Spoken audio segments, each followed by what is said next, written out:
Assalamualaikum warahmatullahi wabarakatuh. Kita bertemu kembali di channel Belajar Matematika. Hari ini kita akan melanjutkan materi yang kemarin tentang rumus-rumus trigonometri ya. Kemarin kita sudah belajar tentang perkalian sinus dan kosinus. Sekarang kita lanjutkan tentang jumlah dan selisih dari sinus kosinus.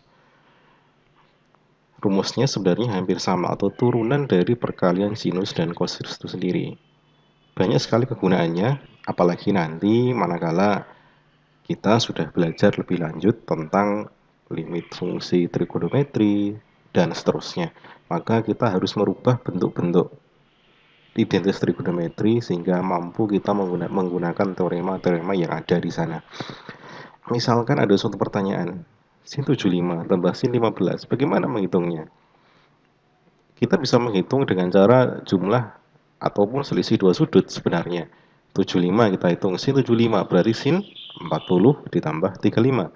Sementara sin 15 berarti sin 45 dikurangi 30. Tetapi di sini kita harus melakukan dua kali pekerjaan, yaitu kita menghitung sin 75 sendiri, kemudian sin 15 kita hitung sendiri, baru kita jumlahkan hasilnya.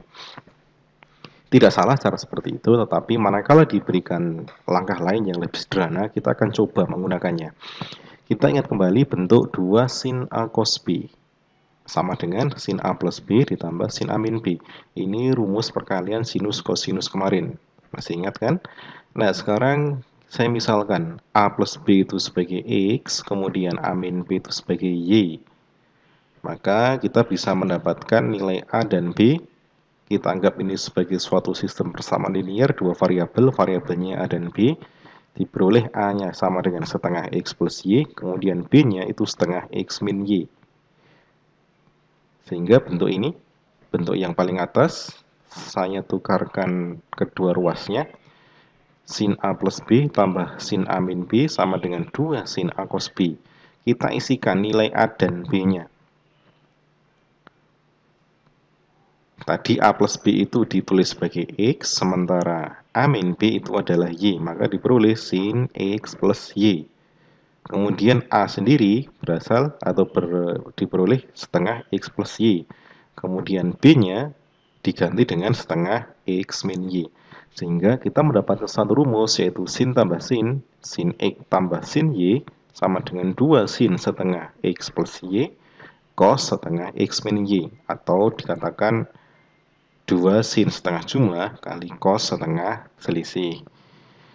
Nah, kita bisa menurunkan rumus-rumus yang lain dengan cara seperti tadi. Kalau sin tambah sin itu diperoleh 2 sin cos. Kalau sin kurangi sin berarti 2 cosin. Kalau cos ditambah cos, 2 cos cos. Sementara cos dikurangi cos min 2 sin sin. Dengan catatan bentuk sudutnya konsisten ya, setengah jumlahnya, sudut yang belakang adalah setengah selisihnya.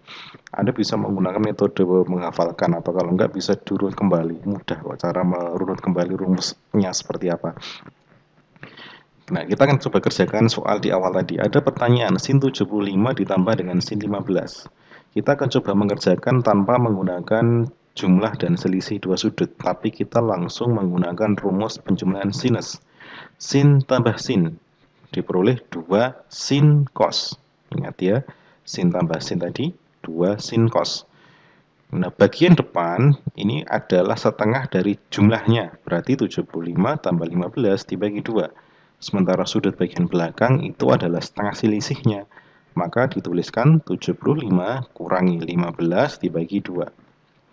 Setelah kita hitung, ini juga dihitung, diperoleh 2 sin 90 per 2, cos 60 per 2. Udah ya, menjadi 2 sin 45 kali cos 30. Sin 45 itu setengah akar 2, cos 30 itu setengah. Kita hitung diperoleh setengah akar 2. Sehingga sin 75 derajat ditambah sin 15 derajat hasilnya adalah setengah akar 2.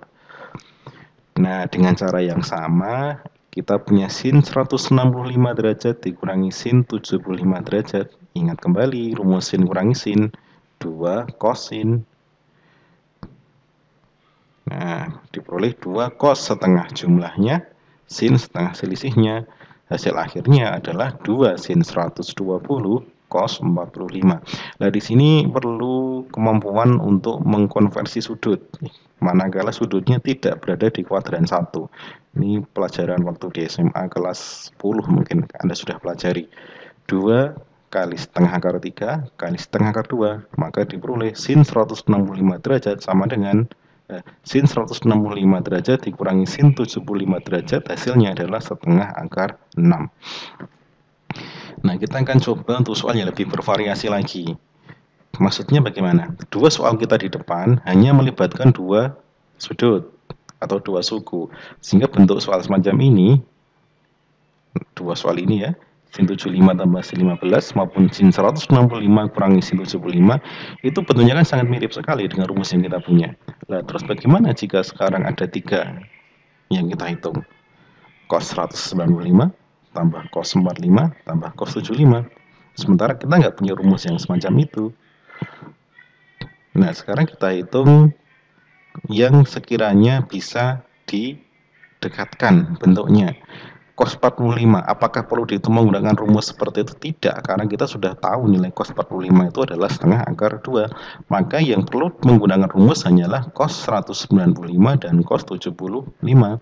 Maka bentuknya kita tata kembali menjadi cos 195 tambah cos 75 dikurangi cos 45. Nah, kita hanya menggunakan untuk cos 195 dan cos 75 saja. Cos tambah cos itu 2 cos cos. Yang cos 45 biarkan saja di belakang, kan kita tahu nilainya nanti. Maka diberi 2 cos setengah jumlahnya berarti 135 dan cos setengah selisihnya 60 minus cos 45. Nah, sampai sini kita sudah bertemu dengan sudut-sudut istimewa. Tinggal kita masukkan saja nilainya. 2, kemudian cos 135. Ingat di kuadran 2 nilai kosinusnya negatif, setengah min setengah akar 2. Cos 60 itu setengah dikurangi cos 45 setengah akar 2. Hasil akhirnya adalah min akar 2. Nah, berikutnya ini soal yang lebih kompleks, lebih rumit. Coba akan kita pelajari.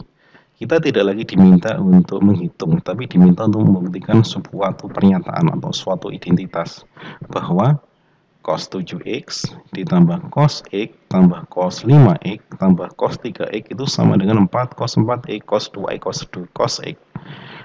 Bagaimana caranya supaya ruas kiri sama dengan ruas kanan? Nah, sekarang ruas kirinya adalah ini. Saya tulis ya, ruas kiri begitu. Sama dengan ini. Nah, sekarang kita kelompokkan.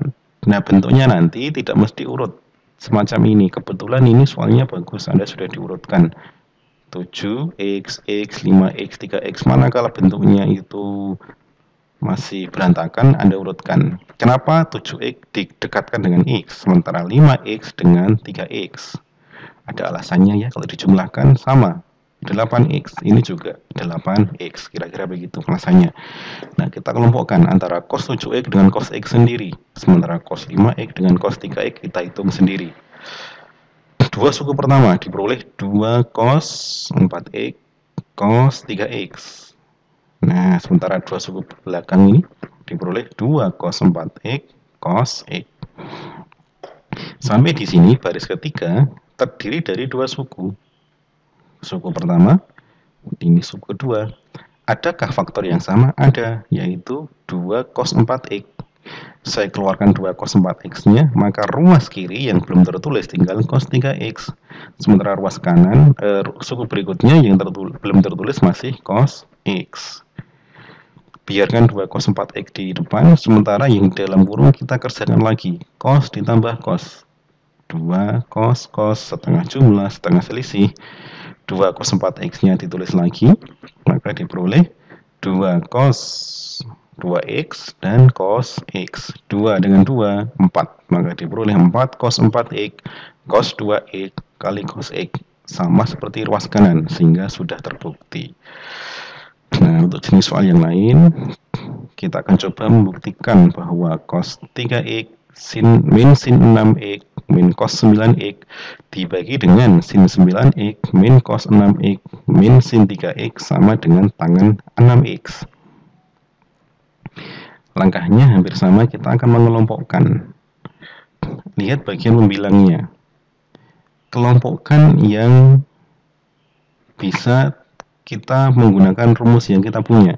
Adakah rumus cos kurangi sin? Tidak ada. Adanya adalah cos kurangi cos atau cos tambah cos. Maka dekatkan cos dengan cos. Tukar tempatnya menjadi cos 3x min cos 9x min sin 6x. Hanya memindah letak tanpa merubah arti dari soal. Bagian penyebut, dekatkan sin dengan sin. Sin 9x kurangi sin 3x min cos 6x. Nah, kita manfaatkan rumus yang tadi, cos kurangi cos itu 2 sin sin, sementara sin kurangi sin 2 cos sin. Diperoleh hasilnya menjadi semacam ini. Ya, lihat pembilangnya, adakah yang sama? Ada, yaitu sin 6x. Tuliskan sin 6x. Tinggal apa yang belum tertulis, 2 sin 3x. Sementara di sini berarti 1 ya. Bagian bawahnya atau penyebutnya, adakah unsur yang sama? Ada, yaitu cos 6x. Ini juga ada cos 6x. Letakkan di luar cos 6x. Apa yang belum tertulis? 2 sin 3x. 2 sin 3x saya tulis. Minus di sini tidak tertulis apapun, berarti nilainya 1. Perhatikan pada baris ketiga, ada unsur yang sama, yaitu 2 sin 3x min 1. Penyebutnya pun sama, maka ini berarti nilainya adalah 1. Maka misalkan sin 6x dibagi cos 6x. Semua tahu ya, nilainya tentu adalah tangan 6x. Saya kira itu beberapa contoh soal tentang rumus penjumlahan dan pengurangan sinus dan kosinus. Semoga bermanfaat. Selamat belajar. Assalamualaikum warahmatullahi wabarakatuh.